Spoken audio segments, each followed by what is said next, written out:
Andijonda, Marg'ilonda qildik. Endi navbat Farg'onani o'ziga jigar. Hoji aka, 3-4 lishniy pulingiz bormi deb uyaltirmoqchi emasman. Haqa qo'yishni bilmayapsiz. Mana bitta shunaqa joyi. Uysiz, yetimi bor oilaga bitta uy qurilyapti. Ozgina yetmayapti-da. Qarashib borasizmi deyman. Bu uyni Marg'ilon saxovati boshlagan, ozgina ishlari to'xtab qolgan.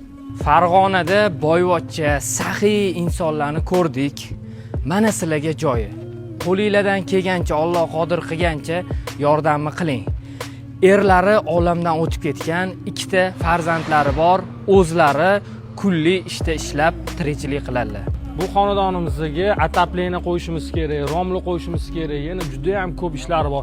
Darvozalar qo'yishimiz kerak. Xullas, akalar uy egalarini qishgacha olib kirib joylashtirishimiz kerak. Sanuzelga unitaz, rakvina, chachagelli qo'yilishi kerak. Pastda karta raqamlar qoldiramiz. Ehson qilish ilinjida yurgan okalar, boy okalar, mana sizlar uchun karta raqamlar bemalol ehsoninglarni jo'natsanglar bo'laveradi.